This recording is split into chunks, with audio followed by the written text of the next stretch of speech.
қысы қыс болып өтетін, жазы тоже қыс болып өтетін. Ақын болғаннан кейін ақын алаштың аузы болу керек. Қатты тартпаймын да ғой домбыраны. Кино дейсің ғой. Кино көзің Кітаптан оқып отырған. елестеп отырады ғой ананың бәрі. Осындағы директор осы жайын ойлай ма, выход сөздің орнына шығу деп жазып қоймай ма? Міне қызыл диплом алғандардың жартысы KFC-да жұмыс істеп жүр, жартысы еден жуып жүр. Жүрсін ағамыздың өзі жігіттер осы айтыста мынаны айтпаңдар, мынаны айтпай қойыңдар деген сөз қозғайды дейді. Теңіздің жағасында тұрсаң да суды үнемде дейді. И сен тура менің сөздерімді айтып жүр екенсің ғой дейді да. Бір технология ойлап таба алмаймын. Біреуді емдей алмаймын. Біреудің тойын лақтырып кеткем жоқ. Қой сен ақын болмай-ақ қой деп айтқам. Біреу сөзімді алады, біреу стилімді алады. 2 рет үйлендім, бірақ ажырасып көргем жоқ.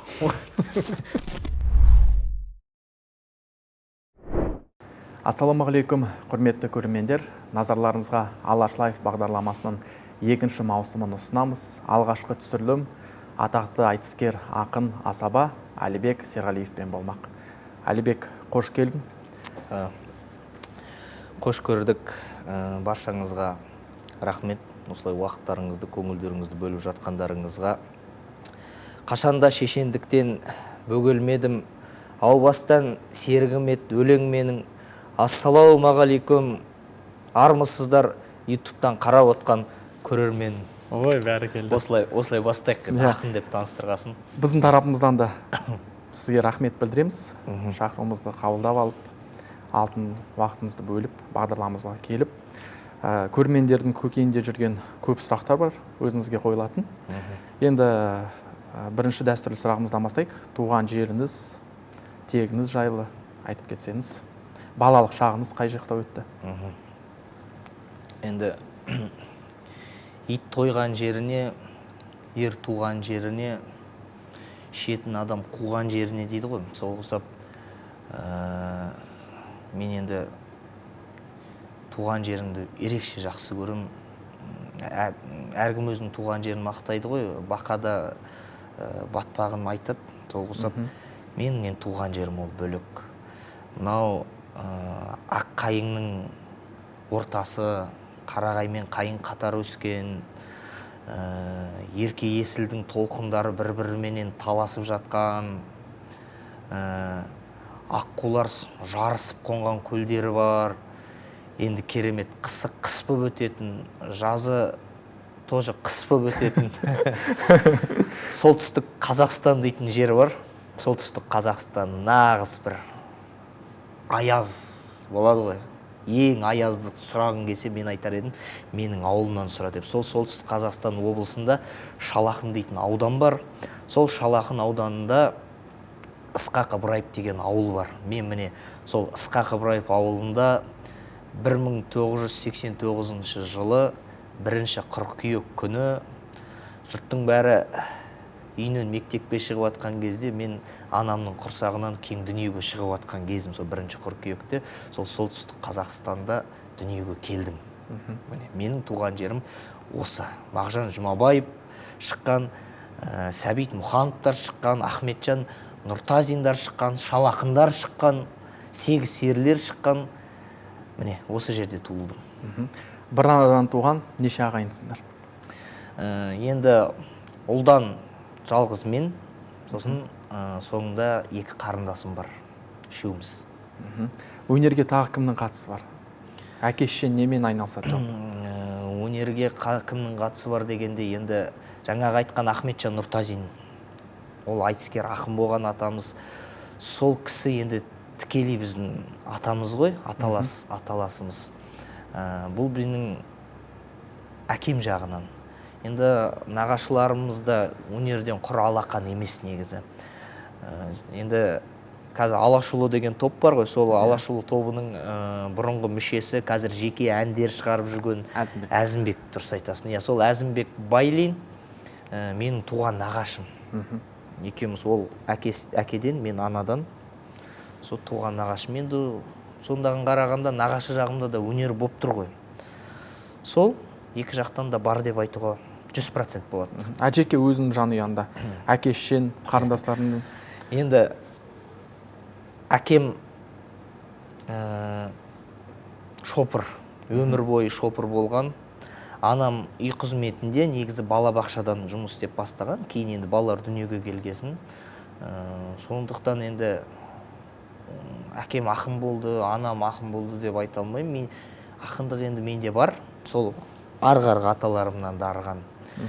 Одан кейін енді туған қарындасым, екінші қарындасым да кішкене өлең шығарып көрді. 3-ші класста, 2-ші класста мысығым менің, мысығым, үйге кіріп кетіпсің, есікті жауып қояйын, енді кіріп кетпеу үшін деген кезде, қой сен ақын болмай-ақ қой деп айтқам.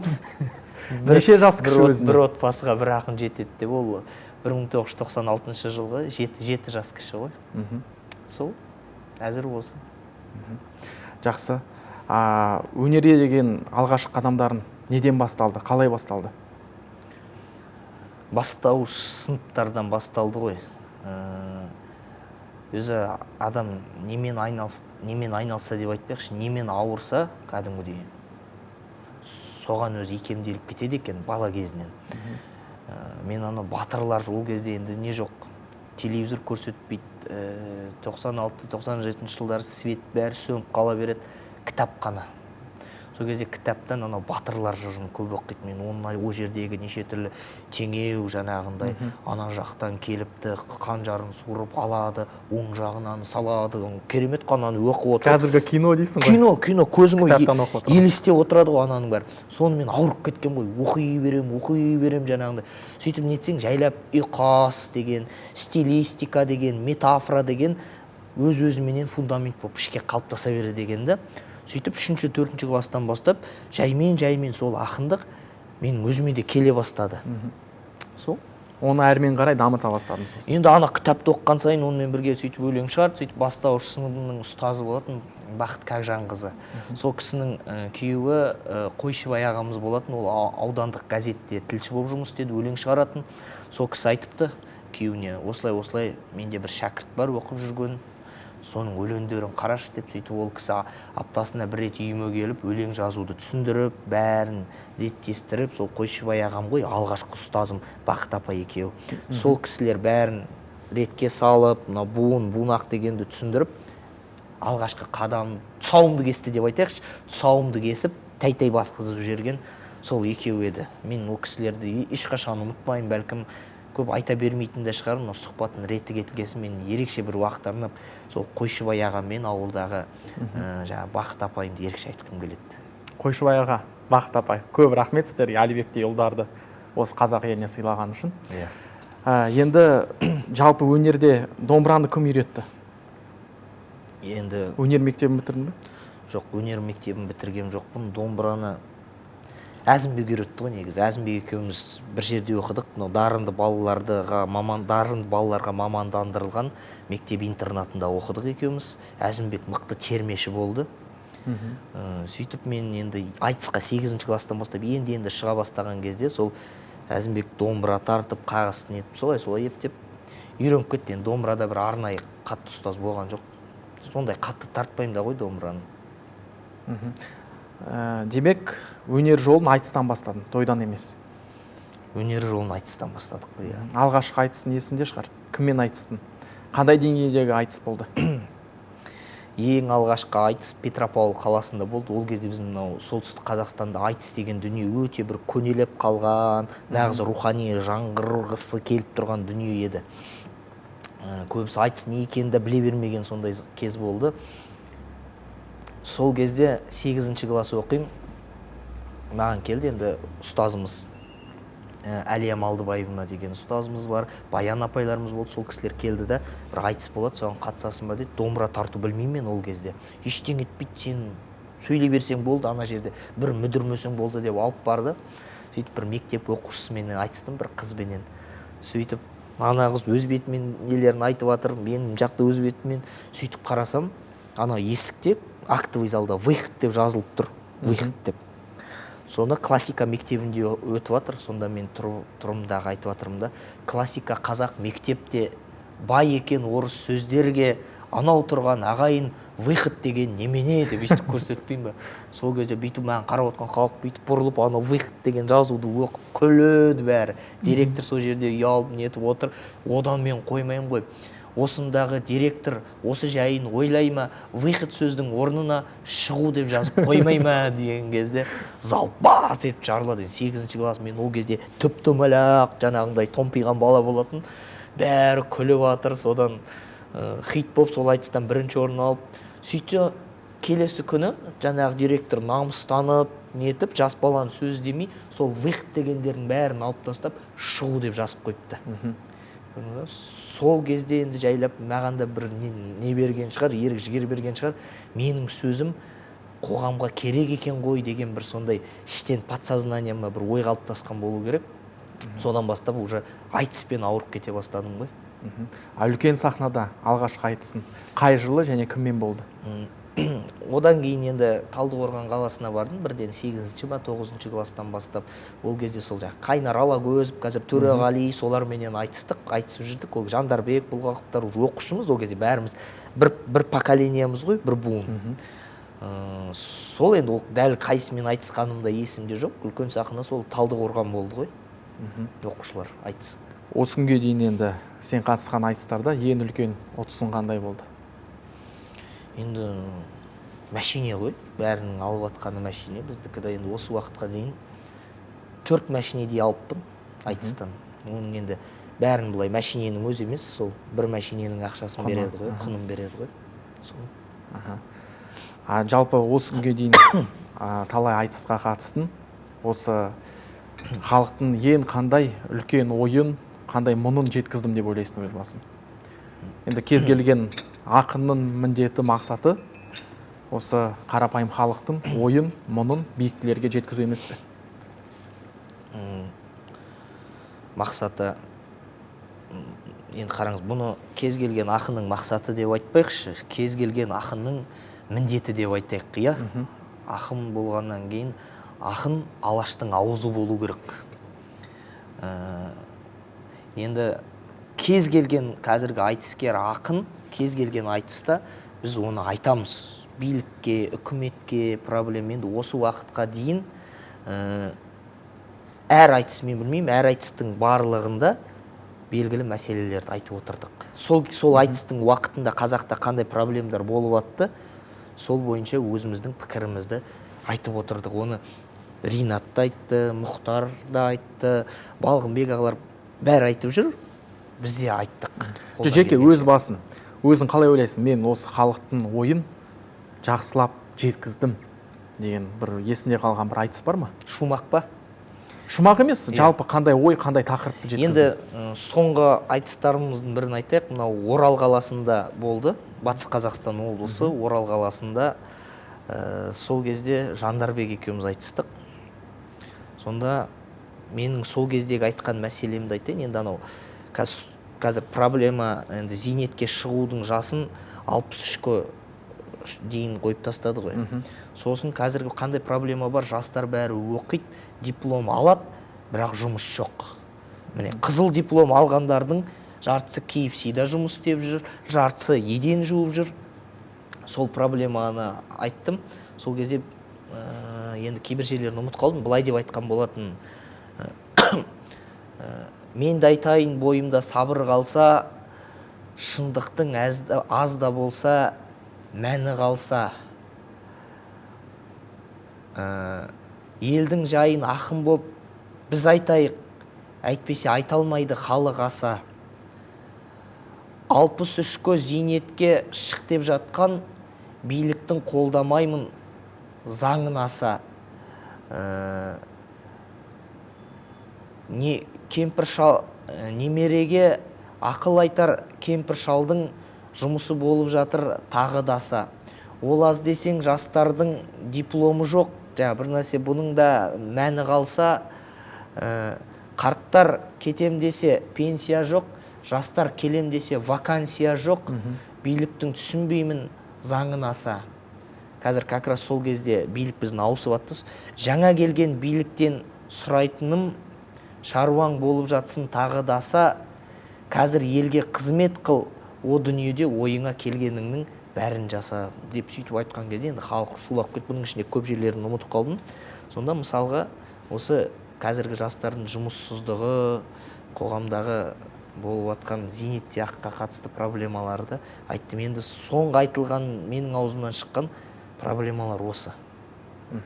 А жалпы осындай сөздердің айтыскерлерге кесірі тиеді ме, өзің қалай ойлайсың?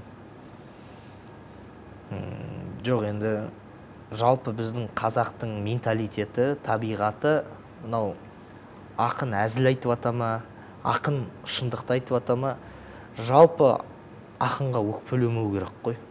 Қазақтың өзінің менталитеті. Ол бізде бар негізі. Қанда бар дүние жоқ. Сен былай деп айтқан екенсің деп осы уақытта енді жеке менің өз басыма ешқандай енді билік тарапынан ешқандай жоқ. Бірде болған жоқ. Көп тақырыптарға шектеу қойылады дейді. Рас па ол? Тіпті Жүрсін ағамыздың өзі жігіттер осы айтыста мынаны айтпаңдар, мынаны айтпай қойыңдар деген сөз қозғайды дейді. Енді қараңыз, ананы айт, мынаны айтпа деген дүние енді менде өз басымда болған жоқ. Бірақ қараңыз, кез келген дүниені зерттеп алу керек. Бізге Жүрсін аға айтады, егер шынымен соған көзің жетіп тұрса, ақиқатты шынымен фактың болса, аргументің болса, оны айт. Ал егер оны сен білмесең, біреуден естіп, әлгі телевидениеден, инстаграмнан көріп ап, соны барып қоғамға жайып жерсең, ол фитна ғой. Сен шынымен көріп тұрсаң, бір әділетсіздік, бір жерде опасыздық жасалып атқан, бір шетелдің компаниясы келіп қазақтың жерін ысырып атқан, сондай бір көріп тұрсаң, оны айт дейді. Егер көзің жетіп тұрса, көзің жетпеген нәрсені айтпаған дұрыс, оны мен де қолдаймын. Дәлелім болса айту керек. Әлбетте. Жақсы. Айтыстан бір кездері бір 3-4 жылдай үзіліс алдың. Не себептен? Енді бұл бәлкім қалай айтса екен, дәуренімнің жүріп тұрған кезі болатын, асабалық дәуренімнің. Енді мені бұл жерде айтыскер ақын деп қана емес, асаба ретінде де шақырып тұрсыздар ғой. Сондықтан тура сол кезде бір асабалық дәуренімнің бір шыңы деп айтсақ болды. Сондықтан күнде той болды. Графиктің барлығы бос емес. Айтыс звондайды, мысалы Жүрсін ағамыз звондайды, мен ол күні той алып қоямын. Енді мен барып, енді айтыс болады екен деп, анау сеніп отқан кісілердің аманатына қиянат жасай алмағаннан кейін осылай жасадым. Асабалықты қай жылы бастадың? Асабалық биыл 2007-2009 жыл болса, 10 жыл ғой биыл. Алғашқы той несінде ме, қандай той болды? Ең алғашқы тойым Көкшетау қаласында болды. Үйлену тойы болды. Бір 120 адамдай болды. Үш тамада қосылып басқардық. Түк ешқандай тойдың системасын білмеймін. Мерекенің механизмін білмеймін. Кімге тілек беру керек екенін тағы да білмеймін. Тек жаңағындай той өткізейік. Енді ақындардың бәрі той өткізіп жүр. Мен де көрейінші деп қасыма тойды кішкене басқару білетін Қуаныш деген жігіт бар, Құрмет деген жігіт бар. Сол үшеуміз қосылып, кредитқа аппаратура сатып алып, Кенжегүл деген бір әнші қыз болды, сол төртеуміз той басқарамыз деп шықтық. Бастап кеттік. Бірінші бізден сұрап жатыр той иелері, қалай өздерің бұлай той басқарғансыңдар ма десе, мен мына екеуі басқарған деп қоям жаңағындай. Бірақ сөйлеп жатқан мен ғой енді әжет. Сосын жарайды деп, сөйтіп төртеуміз той басқарып, ештеңені білмейміз. Бір кезде ағайын етті қарсы алыңдар деген кезде, еттен күймен бүйтіп шығармай ма? Бүйтіп официанттар ұстап. Біз ондайды өмірі көрмеген халық емес, біз шок болып жатырмыз ғой. Не деген керемет, мынау етті қалай күшті шығарып жатыр деп жаңағындай. Сол енді есімде қалғаны. Сосын бір брекерлар келіп билеп, әлгі болады ғой, табақ қойып жаңағындай. Біз шок, таң қалып, мә телефондарыңды беріңдер, той болса шақыртамыз деп жаңағы. Сөйтсе, оның бәрі енді былай қарап отырсам қазір ностальгия болып қалды ғой. Осы көп асабалардың арасында Әлібектің стилі деген бір ұғым қалыптасқан. Яғни сен тойда айтып жүрген сөздерді көшіріп алатын асабалар өте көп. Осыған қандай пікір білдіресің?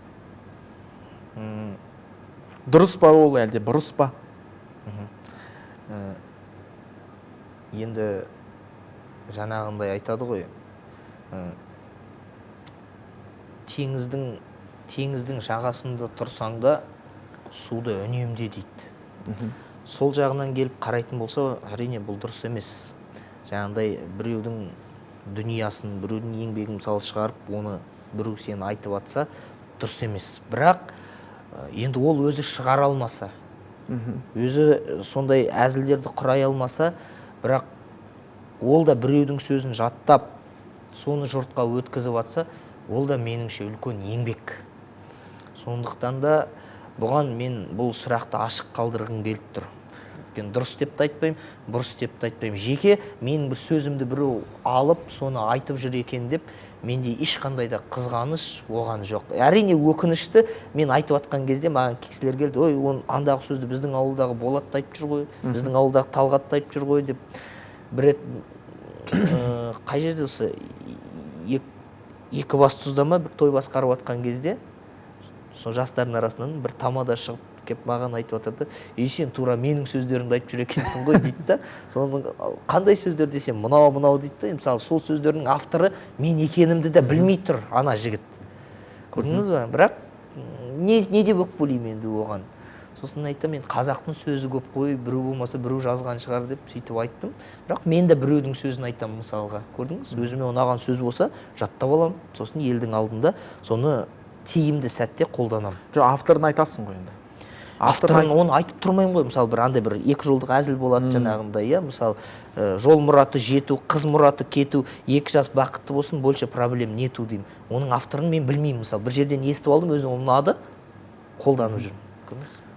Жоқ, мәселе мында, мысалы сен айтып жүрген арнайы тойға жазған өлеңдеріңді, мысалы авторын біліп тұрғанмен жас асабалар өз атынан айтады. Сосын жаңағы сөз айналып келеді да, өзін айтқандай жаңа өзіне қайтып келеді. Бұны біздің ауылда Болат айтып жүр, Талғат айтып жүр. Мен ойымша жас асабалар авторын біліп, авторын айту керек сияқты, міндетті түрде тойда. Енді бұл деген енді пенделік шығар. Барып, ана жерде авторын айтып жату дегенің енді әлгі қалай айтсам екен, 91 жылғы машинемен жүрсең, жап-жаңа ол идеальный күшті машине болды деші. Бірақ жылы 91, бір кезде қасыңа біреу отырды да, машинең күшті екен, идеальный ғой десе мәз болып отырасың да, сосын ішіңнен тілеп отырасың, жылын сұрамаса жарайды, жылын сұрамаса жарайды. Соқса болар да, тойды күшті басқарады екенсің, сөздерің керемет екен дейді, иә деп тұрады да, ішінен тілеп тұрады, осы кім шығарды деп сұрамаса екен деп. Тура сол сияқты ғой жаңағында. Енді айтса, нұр үстіне нұр, енді менің абыройым артады одан, иә. Айтпаса, оған ешқандай өкпем жоқ. Енді Аллаға шүкір, бүкіл Қазақстанымызды аралап той басқарасын. Қай өңірдің тойы өзіне ерекше ұнайды? Енді мен Көкшетау жақта көп басқарғасын, бұрын сонда Көкшетаудың системасын 100% меңгеріп алдық қой. Қашан қалай болады, ет қашан кіреді, той қашан бітеді, қашан бірінші столдан тұрғызамыз деген сияқты. Көкшетау жақ, енді өзіміз үйреніп алған. Екінші, ол Қарағанды жақ. Біріншіден енді Қарағанды сөзді қатты тыңдайды. Сосын Қарағандыға бір ырза болатыным, уақытында шақырады. Той түсе басталады. Сағат 1-ге шақырады, 1:30-да той басталады. Сосын кешке дейін болады ғой. Нағыз енді қазір мықты тамадалардың барлығы Қарағандыдан шығып жатқан себебі де сол шығар деп ойлаймын. Өйткені 3-4 сағатта той бітіп қалса, басқа жерлерде Қарағандыда жаңа 1-де басталған тойың 9-ға дейін кете ме, 10-ға дейін кете ме, 8-9 сағат деген халықты ұстау, халықты басқару деген еще қырсыққанда адамдар да кетпей отырып алады ғой ол жерде соңына дейін. Сондықтан Қарағандының несі енді бөлек деп ойлаймын мен, той системасы. Қай өңірдің салт дәстүрі тойда жасалынатын өзіңді ерекше таңғалдырды, болды ма ондай жағдайлар? Жаңа өзен, Ақтау жақ бар ғой, Маңғыстау жақ. Мен сол жақтарға, батысқа ырза болатын себебім, тойға барған кезде мынау апайлары, қыздары, жаңағындай келіндері қазақша киініп барады. Қазақтың көйлегін киіп, Жаңаөзен жақта әсіресе бастарына орамал тағып, керемет қазақтың көйлегін киіп, апаларымыз, жаңағыдай бәйбішелер, керемет қой енді. Бір қазақтықтың, сондай бір рухтың иісі бұрқырап тұрады. Міне осы дәстүр, осы салт шіркін түгел қазақ өңіріне келсе деп тілеймін. Мысалы, менің есімде қалған осы. Былтырдан бері тек арақсыз тойларды басқарасың, ол қаншалықты расымен де арақсыз болады? Кейбір тойлар енді өзің білесің, ол енді ащы болса да шындық. Көп тойларда арақсыз дейді да, бөлек бөлмеге барып немесе далаға шығып кетіп арақтан ащы судан ауыз дейтін ағаларымыз бар, өкінішке орай. Ондай тойлар кездесті ме өзінде? Арақсыз деп шақырады. Сұрақ былай болып тұр ғой. Той, халал той деп шақырады, арақсыз деп. Бірақ тығылып бәрібір ішеді. Қисайып жүретін ағаларымыз тығылып бәрібір ішеді деп. Енді бір қарын майды бір құмалақ шірітеді. Көрдіңіз ба?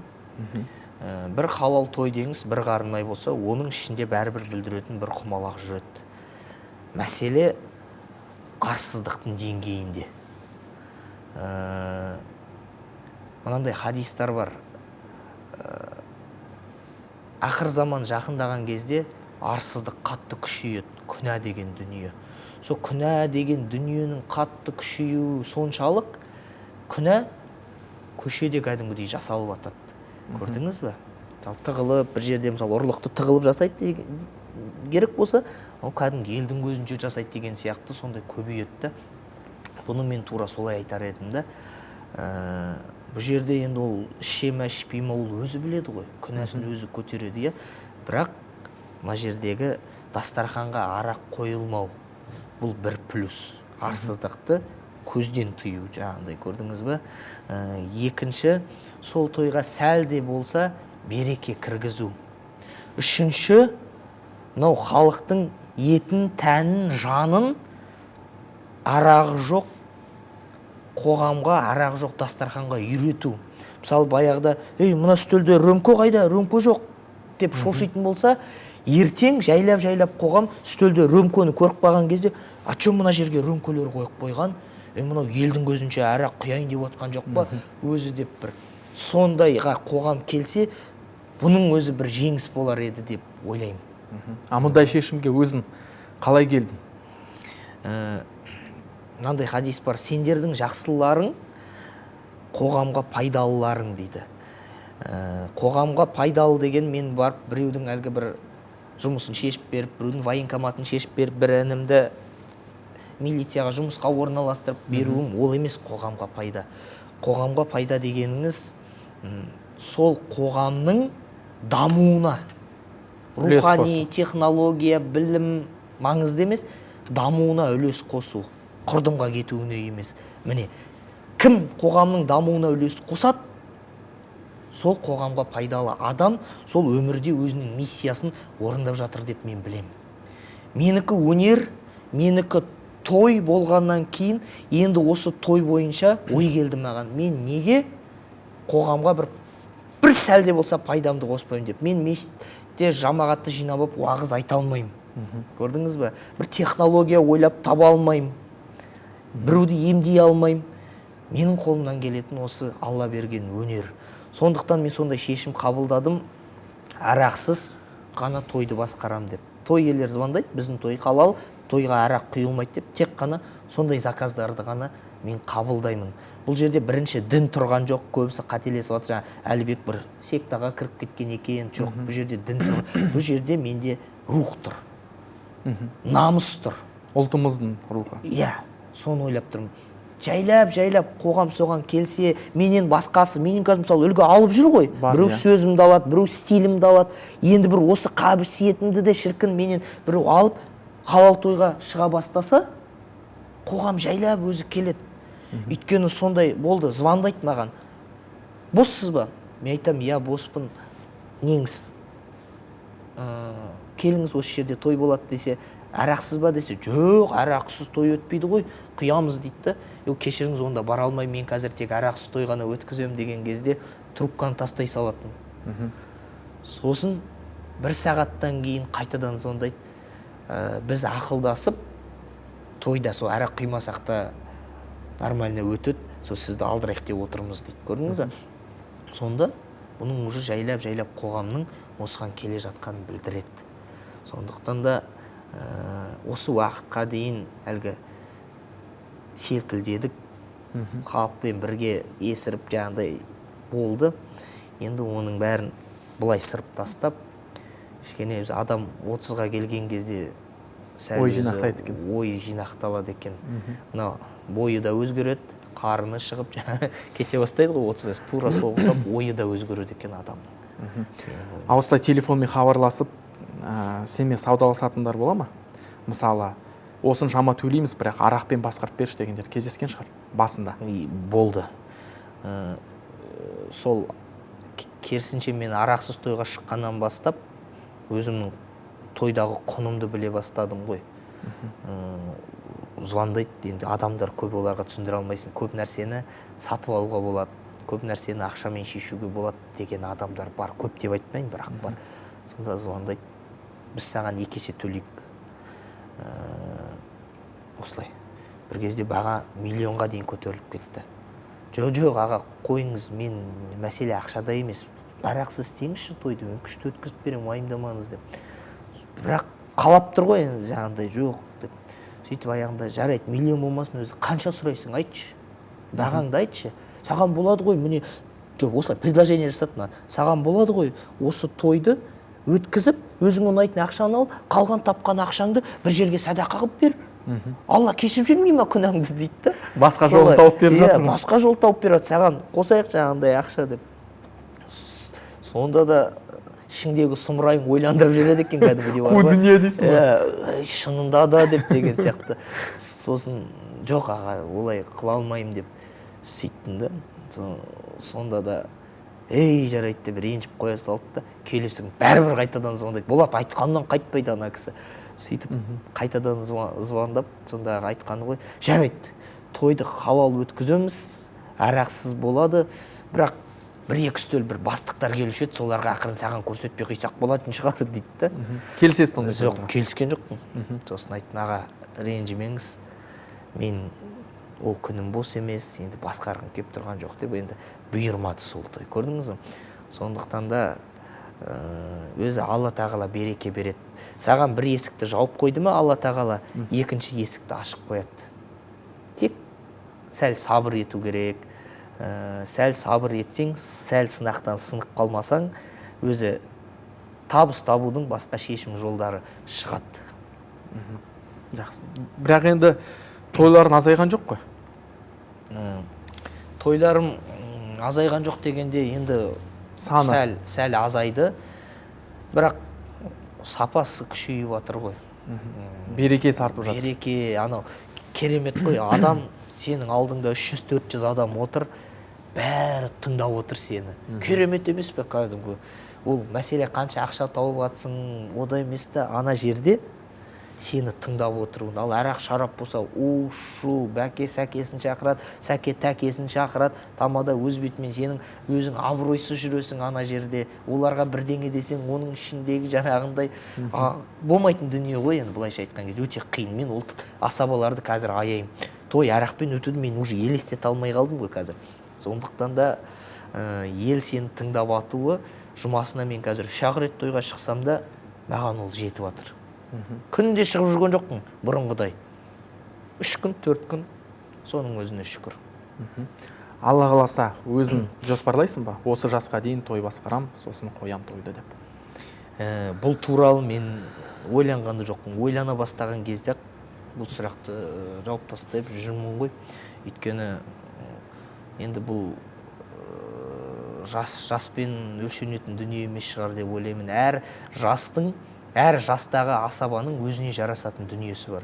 20 жастағы жігіт билеп, ойнап тұрса, 30 жастағы жігіттің әзілдеп тұрса, 40 жастағы жігіттің сүбелі сөзді айтып отырса, тек қана сол жерлерде әлгі мәшиненің доңғалағын ауыстырған құсап, өзіңнің образыңды ауыстырып үлгеріп отырсаң, қазір мен 30 жас, менің жұртпен әзілдейтін, қалжыңдайтын бір сондай жас деп ойлаймын. 40 жасқа жайлап келген кезде сүбелі сөз айта бастайтын жас. Ел сені аға деп құлақ түріп тыңдай бастағанда. Соған қарай ауысып отыра берсең, жайлап келіп, сөйтіп 80-ге кеп, тойдың батасын өзін беріп, сөйтіп кетіп қалады. Сондай жасқа жетуіміз де мүмкін. Ақша дүние табылып атқаннан кейін, енді оны бір нәрсеге салып жіберу керек қой. Тең бала-шаға өсіп келе жатыр. Сөйтіп, міне 3 жылда сол ресторанды салып біттік. Енді Көкшетауда қазір ресторан өте көп ашылып жатыр. Бірінен соң бірі, бірінен биылдың өзінде Көкшетауда 10 шақты ресторан ашылып үлгерді. соның біреуі біздің ресторан. Бірақ сол айырмашылығы сол, бұл ресторанда тек қана арақсыз тойлар ғана өтеді. Басқа ресторандарда ұқсап, мысалы той иесі кеп тұр, мен халал той істеймін деп жасайды, бірақ басқа ресторандарда қалай, бір кісі пакетіне 100 граммын салып алып келеді, официант шақырып алады да бізге рөмкі әкеп берші деп рөмкіге құйып сөйтіп алады да, Алла сақтасын, түгел тойдың берекесін, сауабын, шырқын бәрін кетіреді. Біздің ресторан гарантия береді. Бізде той өтемі тек қана халал өтеді. Арағы бар тойды мүлде алмаймыз. Бізде рөмкі деген бәле атымен жоқ біздің тойханада. Көрдіңіз бе? Сондай ниетпенен салынды. Біреу келіп, жаңағындай бипылдаткысы келіп тұра ма, официант келеді, администратор кетті. Кешіріңіз, бізде арақ шарап ішуге болмайды, айып етпеңіз деп, ана пакетін бәрін жинап алып кетеді да, тойды әрі қарай өткізе береді.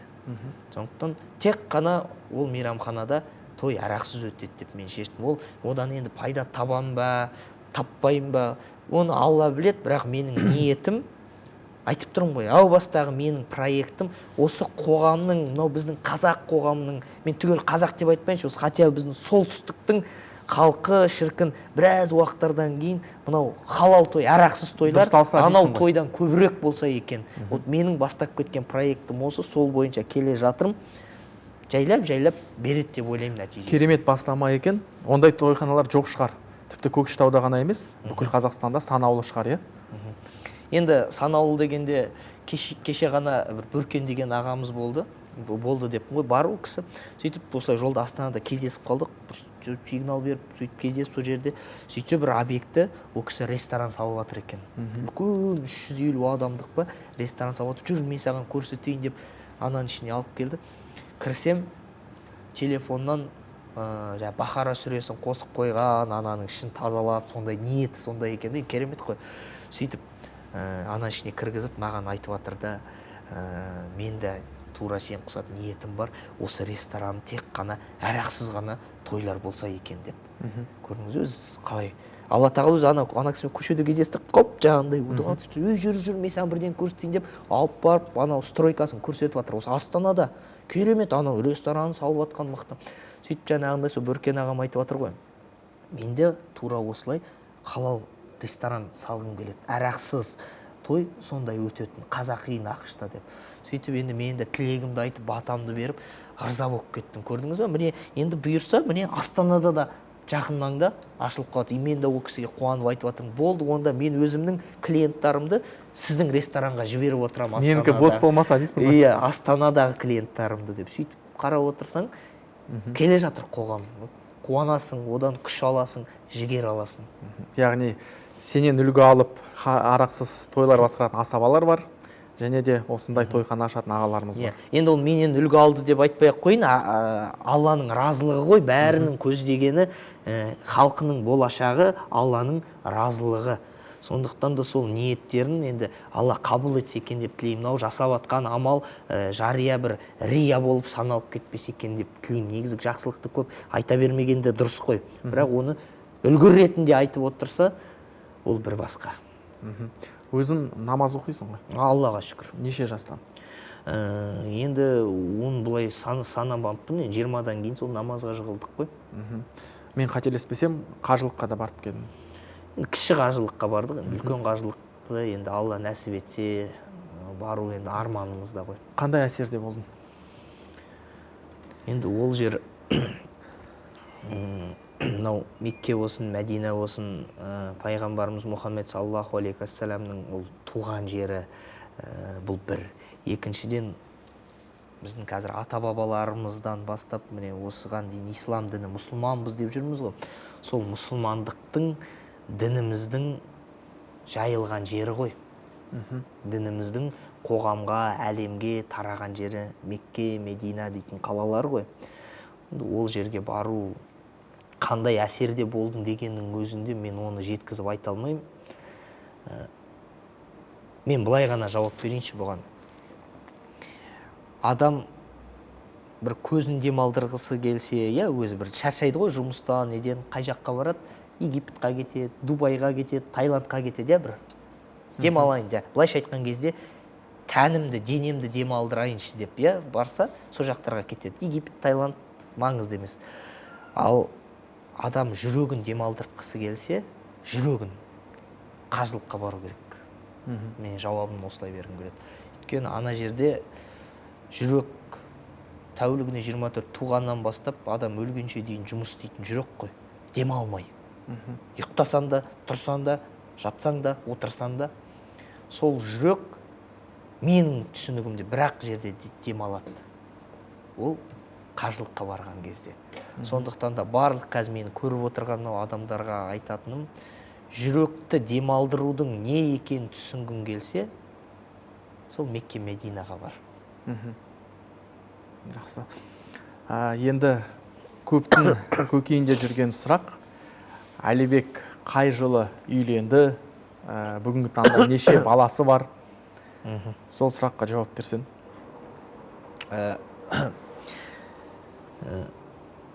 Мен негізі жалпы бар ғой, осы негізі өзіңізді байқаған шығарсыз, сұхбат беруден, осылай жеке сұхбаттарға шақырады, телевидениеға шақырады, сонда қашып жүрмін. Қашқақтап, кішкене барғың келмей сөйтіп жүрмін да, солай. Бірақ өз бүгін Алла сәтін салып, осы жерге міне келіп, қоян ресторанды қоян ғой, қоян ресторанында қоян суретін сап кетпей келіп сұхбат беріп тұрмын. Бірақ сұхбаттан қашатын себебім сол, осы отбасыма қатысты, жеке басқа қатысты сұрақтар. Енді бұл жерде түгел әншілер, эстрада жұлдыздар отбасын жасырып нетеді. Мен бір солардан бір үлгі алып, сөйтіп жасырып атқан себебім емес. Осы уақытқа дейін Инстаграмда қарасаңыздар, менің бір отбасымның түскен суреттері жоқ. Байқадым. Жарияламаймын. Оған себеп отбасы деген дүние, ол бәлкім жасырын болған, жасырын қоғамға көрінбейтін дүние болу керек. Өйткені дінде де ер азамат отбасын қорғау керек. Ер азамат ол әйелін, бала шағасын қорғау, асырау, тамақтандыру, киіндіру соның міндеті. Сондықтан да менің пікірімде сол нәрселерді сыртқа жариялау дұрыс емес позиция. Бұл менің позициям. Сондықтан да бұл жайлы көп енді айта бермеймін.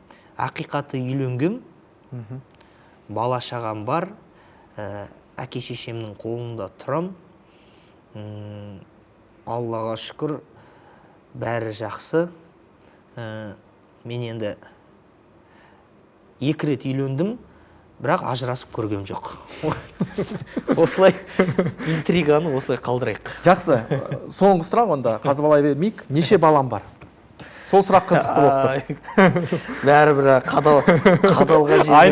қадалған жерден қан алам деп. Бұл енді көрермендерді мазалап жүрген сұрақ. Енді жақсы. Енді қазақ баласын санамайды ғой. Алла берген, әзірше енді 2 ұлым бар.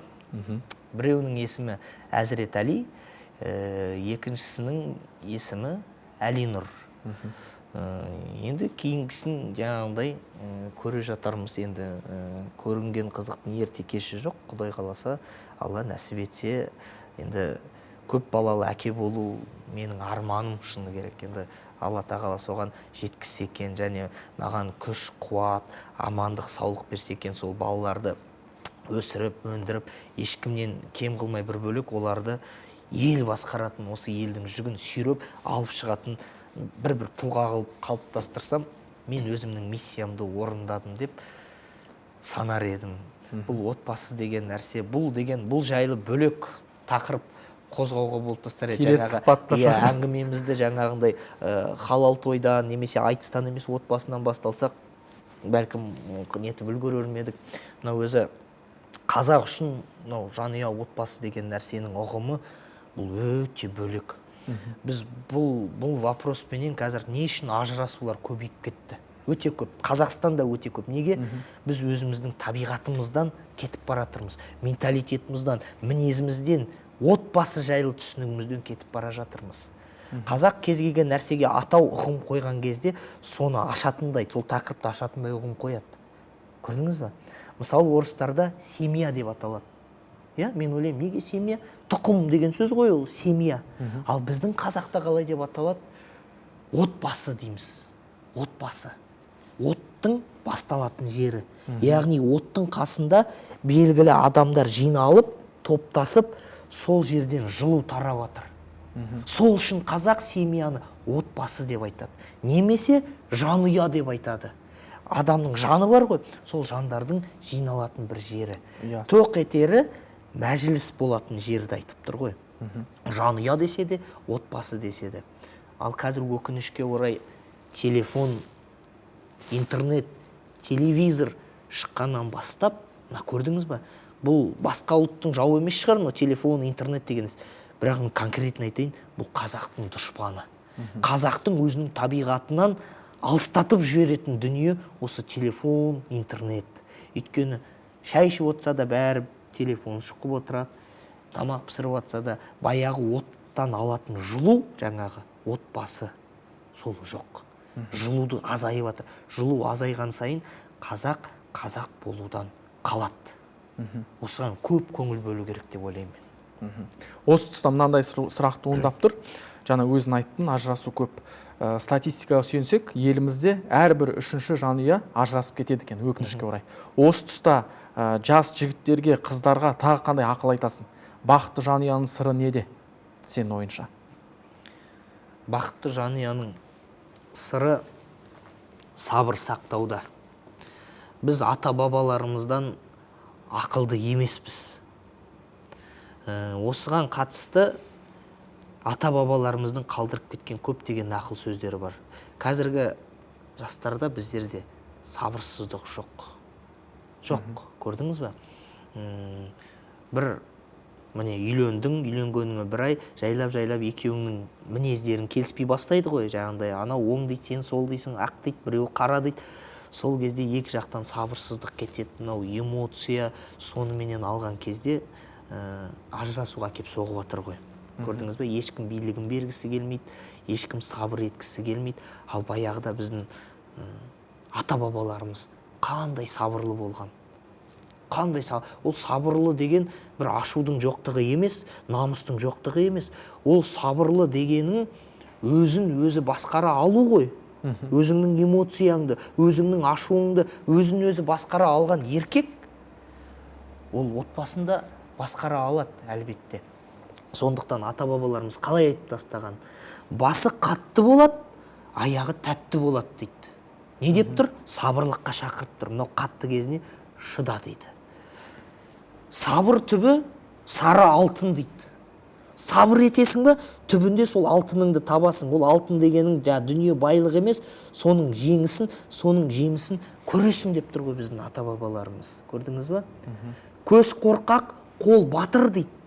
Яғни бұнда да, бұл мақалдан да сабыр жатыр ар жағында, еңбекқорлық жатыр. Сен жаңағындай қорқып болды, біз тұра алмайды екенбіз, бізден ештеңе шықпайды, біз отбасы бола алмаймыз демей, соған әрекет істе, өзіңнің мінезіңменен, оның мінезіңменен жұмыс істе, тәрбиеле, сөйтіп келіп, жетістігін көресің. Көз қорқақ, қол батыр дейді. Көрдіңіз бе? Сондықтан қазіргі жастарға менің айтарым, сабыр сақтау керек. Ыдыс аяқ сылдырламай тұрмайды дейді. Бұл не үшін әкелді? Бұл да сабырға әкеп тұр ғой. Кез келген отбасында у-шу, азан-қазан болады. Бірақ соның бәріне сабыр етсең, түптің түбінде өзі адам жайлап өзі бір-біріне үйреніп қалады өзі. Көрдіңіз бе? Сондықтан да бірден мінезіміз келмейді екен, сенің атанаң маған араласа береді, мен саған демей-ақ шыдап көнсең, бәрі жақсы болып кетеді. Жақсы. Енді сен таныстырған кезде ақын, айтыскер дедік. Осы күнге дейін неше өлеңін санап көрсең жарық көрді? Жалпы қалай жиі өлең жазасың? Қандай жағдайда жазасың? Мен енді шыны керек, уақыттың жоқтығынан ба, қарынның тоқтығынан ба, білмеймін, енді қазір өлең көп жаза бермейді екен. Мысалы, жазба ақын ретінде мен енді олай танылмаппын. Тек қана сол жерде айтыста шығам, айтыста айтам. Енді оның бәрі, мен қазір ойланып отырмын, енді есімде жоқ шыны керек. бір қоғамда айтылған сөздер бар, интернетте солай тарап кеткен. Енді әркім мен айтысымды көрген адам, әркім өзінің керегін теріп алады, керексізін керек жоқ дейді. Кез келген ақынды тыңдаған адам сөйтеді ғой. Тап осы бір хит болып кетті деп менің есімде жоқ. Мысалы өткенде Оралдан шыққан Бауыржан деген ақынымыз бар, Бауыржан Ширмеденұлы. Соның ауылда аңсау, ауылға деген сағыныш жайлы өлеңі хит болып кетіп жатыр, керемет өлең, иә. Саят Әбеновтің қаншама өлеңдері хит болып кетіп жатыр. Ринат Зайтов ағамыздың қаншама өлеңдері хитқа айналып жатыр, поэзиялар. Бірақ менде ондай жоқ. Әншілерге өлең сөзін жазбайсыз? Жоқ, мен әрі кетсе бір 5-6 әнге ғана сөз жазған шығармын, өзі жаңағы Алашұлы, сосын тағысын таға, бірақ онымен айналыспаймын, ол жолды қуғам жоқ, шын айтайын. Әлібек, енді келесі сұрағымыз, Әлібек қандай жағдайда өтірік айтады? Қандай жағдайда өтірік айтады? Немесе шындықтан қашады? Иә, тура солай сұраққа жауап берейік. Өтірік айтады. Қандай жағдайда өтірік айтады? Енді менің өтірік айтатын кезім, мысалы, екі адам бір-бірімен ұрсып қалса, өзі дінде де солай айтады ғой, соларды татуластыру мақсатында бір жалған сөйлеп қоюым мүмкін. Жаңағыдай келіп екеуін табыстыру мақсатында. Жалпы өзіме, былай айтайыншы, өзіме тиімділік үшін, өзіме бір пайдасы тию үшін мен өтірік айтпаймын. Осылай деп айтайық. Енді егер былай қойып тұрсаңыз бұл сұрақты, біреуді алдап, біреуге қиянат жасап, біреуге өтірік алдап, біреудің тойын былайша айтқанда лақтырып, басқа тойға кетіп қалдым ба деген жағынан қойсаңыз бұл сұрақты, мен міне көрермендердің алдында кәдімгідей 100% айта аламын. Мен ешқашан біреудің тойын лақтырып кеткем жоқ. Міне әлгі абыройым жүріп тұрған кезде де той деген көп болып тұрған, саған көбірек ақша төлейін, бетейін деген жағдайдың өзінде мен міне 100% екі қолымды көтеріп айта аламын. Ешқашанда біреуді лақтырып кеткем жоқ. Пенделікпенен мысалы болады, бір күнге 2 той алып қою. Бір күнге. Соның өзінде мен басқа асабалар ұқсап өтірік алдап, ойбай аварияға түсіп қалдым, андай-мұндай болды екен деп, ешқашан мен ақиқат деп айтып, ағай, апай, кешіріңіз, мен байқамай аңғалдықпенен, алаңғасырлықпен 2 той алып қойдым. Сіздің тойыңызға мен бара алмаймын, өйткені бірінші ана кісілердің тойын алып қойдым. Сол үшін кешіріңіз, мен сізді алдамай, какес сізге айтып тұрмын. О кісі ренжейді, ашуланады, жылайды. Мен түсінем, жаным ауырады, бірақ апай, кешірім сұраймын, задатыңызды қайтарып берем, және де осы тамаданы сіздің тойыңызға жіберем деп өзімнің орныма міндетті түрде тамадамды тауып, соны орнына қойып, сөйтіп жіберем. Өйткені менде 1-2 рет болды сондай жағдайлар. Бірақ соның өзінде осылай, бірақ лақтырып кеткен жігітке бір-ақ нәрседе лақтырып кеткен жарасады. Қай кезде? Кілемнің үстінде күрескен кезде лақтырған жарасады. Басқа жерде лақтыруға болмайды. Жақсы. Инстаграм желісінде бір постында ең үлкен қарсыласым жалқаулық деп жаздым. Сол жалқаулықпен қалай күресесің? Жалқаулықпен ба? Өзі адамға жұмыс істеу үшін, адамға еңбекпен айналысу үшін белгілі бір факторлар әсер ету керек. Бұған біздің Абай бабамыз айтады, Абай қалай деп айтады? Қарыны тоқтық, уайымы жоқтық, аздырар адам баласын дейді. Қарыны тоқтық, уайымы жоқтық, аздырар адам баласын дейді. Егер адамның қарыны тоқ болса, уайымы жоқ болса, Абай мықты ғой, білген. Жайлап адам болудан қалады екен. Сондықтан да үнемі өз бір нәрсені уайымдасаң, ол проблеманы шешу үшін жұмыс істейсің. Дұрыс па? Сондықтан да мен өз-өзіме қарап, қарынды көп тойдырмай, уайымдайтын нәрселерді уайымдап, ештеңені уайымдамай бір жөні болар дей берсең, онда жалқаулық осы емес па? Осылай, Абайдың тура айтқаны сол, бір нәрсені уайымдап, соны шешуменен айналсам, өзі жайлап жұмыс істеп кете бересің. Бойында тағы да өзіне ұнамайтын қандай қылықтарын, қандай қасиеттерін бар? енді өзін жақсы көрмейтін адам жоқ қой, енді өзіме ұнамайтын қасиет енді ол әлбетте сол жалқаулық. Егер бір жалқауланбай еңбек ететін болсам болады ғой, бұдан артық жетістіктерге жетер едім ғой мен. Сондықтан жалқаулық деген страшный нәрсе ғой. Осы нәрсе менде бар негізі. Ол әкем де маған бала кезімде ұрсатын, сен жалқаусың деп жаңағындай. Сол әкем негізі қателеспеген ғой. Бар сондай нәрсе.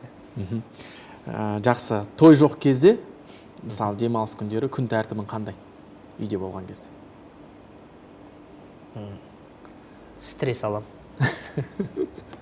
Той жоқтан ба? Той жоқ кезде күн тәртібім енді басқа да шаруа бар ғой, кәсіп деген нәрсе бар. Сол кәсіппенен соның шаруа, документ, налоговый, анау-мынау деген соның өзі жетіп жатыр. Сол шаруаның өзі басты ауыртып жіберді. Жақсы. Енді басқа асабаларға қарағанда оны мойындау керек. Сенің биігін, сенің шының бөлек. Бұл енді Алла саған таудай талап берді ме, әлде бармақтай бақ берді ме? Қалай ойлайсың? Біріншіден енді биігің деген қазақта сөз бар ғой, батырды құртатын бәрекелді деп.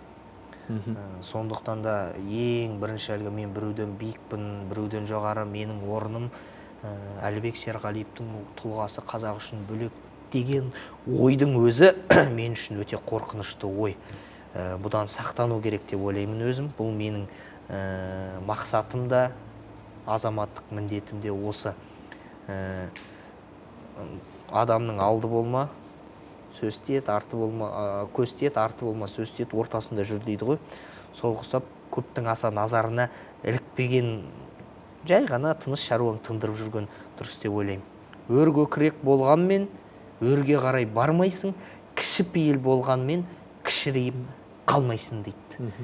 Кез келген мықты адамға айтылатын сөз осы деп ойлаймын. Сондықтан да бұл сұрақты осылай біреуден биік деген нәрсеге аса бір мән бергім келмейді. Ал жаңағындай сұрағыңыз қандай еді? Несі? Бармақтай бақ берді ме, әлде таудай талап берді ме? Бармақтай бақ, таудай талап дегенге айтарым. Таудай талап ол енді еңбек қой. Алла бақ берді деп ойлаймын. Аллаға шүкір деп айтам, маған осындай бақ бергеніне. Сөйтіп әр қарай осы елдің батасы ғой беріп жүрген. Балам, қайда барсаң да жолың болсын. Осы абыройыңнан түспе, осы беделіңнен түспеші деген сол елдің шынайы батасының арқасында өзі Алла менің жолымды, Аллаға шүкір, жайлап ашық қылып жүр деп ойлаймын. Тек сол тіл көзден менің отбасымды сақтаса екен деп тілеймін. Жақсы. Енді біздің бағдарламамызда дәстүрлі айдар бар, көрермендерден сұрақ деген. Сол сұрақтарды іріктеп қояйын. Дарын Исхақ деген жігіт жазыпты. Әлібек Серғалиев асабалықты қалай, неден бастады? Осындай мықты асаба болу үшін не істеу керек? Құрметті Дарын бұл сұраққа жауап берді сұхбат барысында. Әлібек. Келесі сұрақ. Еркотик шоу деген аккаунт иесі жазыпты. Әлібек Серғалиевтің номер 1 асаба екенін мойындаймын. Оны өз тойында көргісі келетіндер де жетерлік. Сұрақ. Тойға Әлібек Серғалиевтің жоғары және төменгі бағасы қанша? Қарапайым халық оған қол жеткізе алады ма?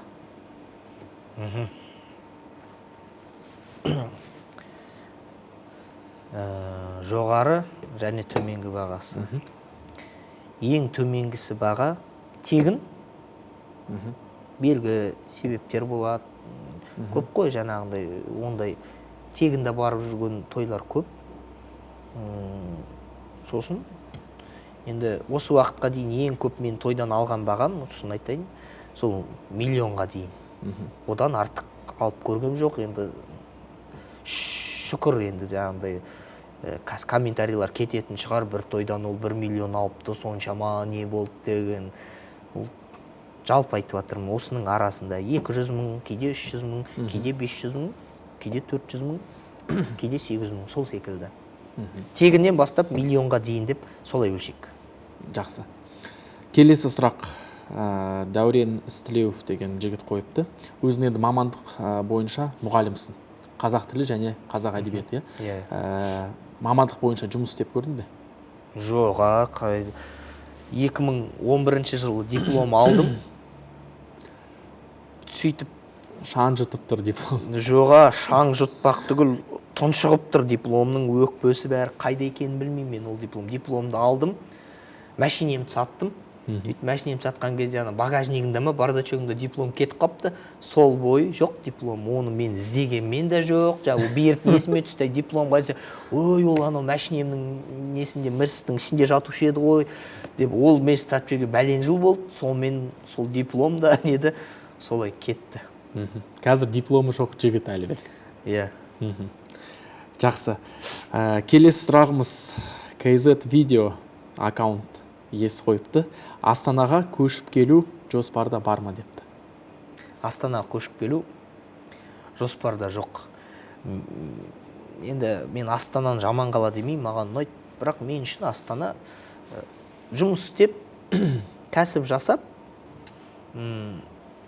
сол напақаңды тауып, Көкшетауда тұра беретіндей қала деп. Тым алыс емес Астанада. Тым алыс емес. Келемін осы жақта тойларымды басқарамын, жаңағыдай басқа қалаға болса Астананың аэропортынан кез келген қалаға самолет ұшады. Сөйтіп келіп қайтадан тыныш өзіміздің Көкшетауға тұрған жақсы Көкшетауда. Жақсы. Енді соңғы сұрағымыздың бірі болсын. Жалпы өмірде Әлібектің ұстанымы қандай?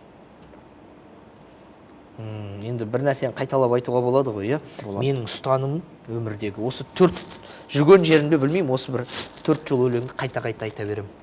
Өр көкірек болғанмен өрге қарай бармайсың, кіші пейіл болғанмен кішірейіп қалмайсың. Ұстаным осы. Жақсы.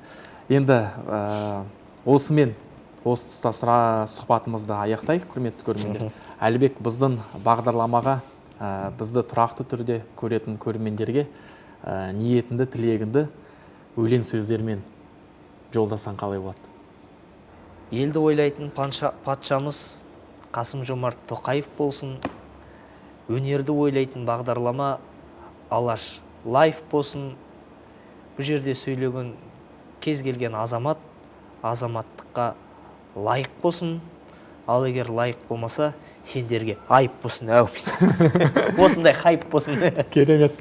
Құрметті көрермендер, осымен сұхбатымызды аяқтаймыз. Әлібек, тағы бір мәрте рахмет, алғыс айтамыз. Уақыты жоқ заманда уақыт тауып бүгін ерте тұрып сұхбатымызға келіп,